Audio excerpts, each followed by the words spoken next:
In 2011, I quit my corporate job and I set up my private practice. So, in this video, I'm going to share with you that part of my journey because I've been asked quite a few times about how I did it and what went well, and sort of any advice and tips that I would share and that sort of thing. So, I know a lot of other people are in that situation where you currently have you're currently employed in a full-time position, but you're inwardly dreaming of setting up something in the therapy space. So in this video, I'm going to share with you my experiences and my lessons and learning from that time in my journey. So it was 2011 when I quit the corporate job, but I think the story kind of starts off a few years earlier than that. In 2009, I made myself very ill with stress and physical symptoms of anxiety and various things, and it was really scary. And I went down the usual doctor's route and got given some tablets and pretty much told to live with it. And that wasn't okay for me. So I went on a voyage of personal discovery into the therapeutic world and trained in a number of things along that journey, including NLP, hypnotherapy, stress management, those sorts of things, coaching kind of stuff, for 3 years. And I trained in all of that on top of my full-time job. Running alongside that narrative in the professional world, I was getting quite frustrated, and sort of losing my motivation for that. Kind of felt like I was just making a fat cat fatter and not really making any difference in the world. And equally, there was an element of self achievement and pride that I really wasn't getting within that space. And yet, the team that I worked with were amazing. My manager was fantastic, and on paper, I had all the things that I thought I wanted from my working life. So I think it's really difficult when you sit there saying on paper I should be really happy, but in reality realizing that it's really not making you happy. So at some point, I came home one day and I decided to sit with a spreadsheet and work out precisely what money I needed to earn in order to keep a roof over the head and food on the table, and a kind of bare minimum budget.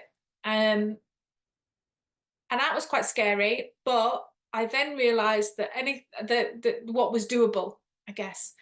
Um, Around about the same time, I had a conversation with my brother who was opening a play centre, and he said, "Do you know what, Zoe? I would pay you that money to work 3 days a week." And I thought, okay, um, that's my kind of now or never. Um, and I could live and I could make that work.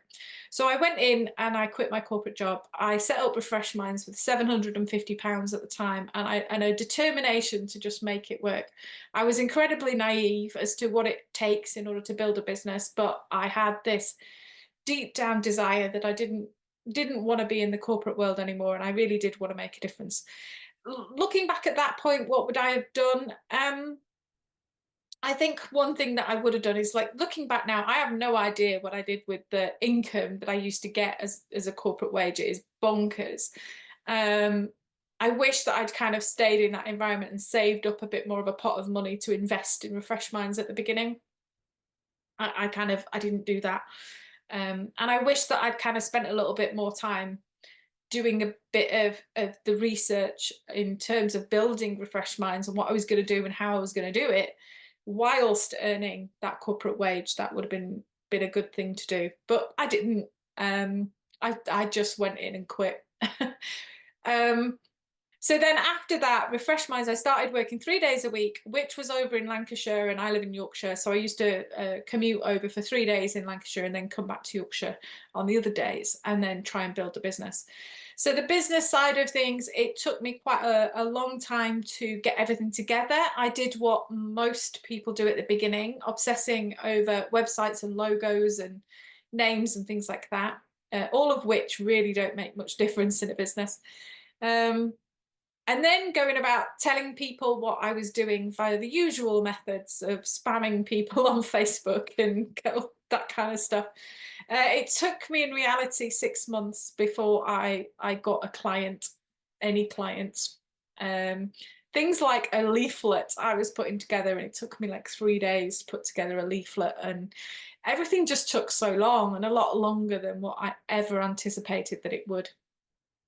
So anyway, I continued doing that part-time role for about 2 years, and then I really wanted to move that part-time work over to Lancashire. My brother was selling the play centre anyway, so it gave me an opportunity to kind of move over here, and I started working with a wellbeing centre over here in Yorkshire, and kind of things sort of changed from then on, really.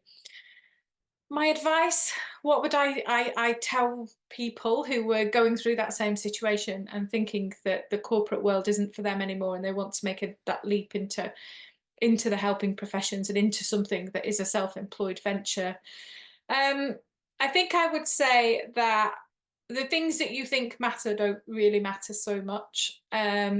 The strategy is really important. The business strategy, and putting your ideas about how you're going to make money, who you're gonna connect to, and in what way are you gonna connect with them and talk to them, and those sorts of things, I think is way more important, deserve way much more time than I gave it.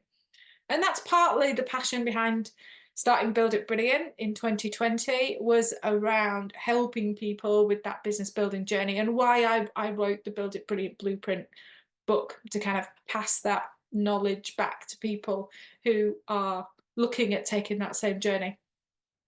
Other advice, I know that you are so at the end of your tether and frustrated, but the corporate world gives you that stability to be able to then save up money to invest in your business. And I would, I kind of wish that I would have stayed maybe for an extra year or 18 months, and then put all of that money into a pot that I could then have used in terms of getting Refresh Mind started. So yeah, I kind of wish that I've built up that before I left.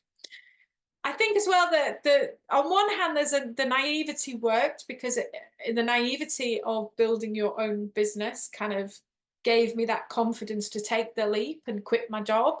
But it took me way longer to build the business than I thought it was going to, because there was just so much to learn. Even though I had a business and finance degree, there was still so much that I had to learn in the practicalities of being an entrepreneur and running your own business. So don't take that choice too hastily. Know in your mind that that's where you're going, but spend time mastering some of that kind of business building stuff before you take the leap. There's a real, from what I've seen, like I've been a supervisor now for 4 years, and what I've seen time and time again is people think that they don't have enough expertise within their therapeutic skill. So they do more courses, like more CPD courses, more learning how to use social media courses, all of this learning stuff that really, it's not the stuff that really matters. So do the stuff that really matters. And if you ask me what matters, that's why I wrote the Build It Brilliant Blueprint, because it's the business strategy that really matters, and getting your head around what do you want to do and how you want to do it that really matters. So I'll put a link below to the book if you want to go and grab yourself a copy.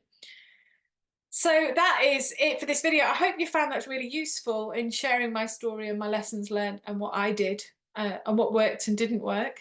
Please do comment below. I'd love to know, like, from people who've also taken that journey, what lessons did you learn?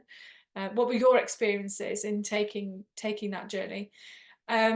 If this has really helped, then do hit the like button, and I'll leave it there for this week's video. Thank you very much for joining me, and I will see you next week for the next video.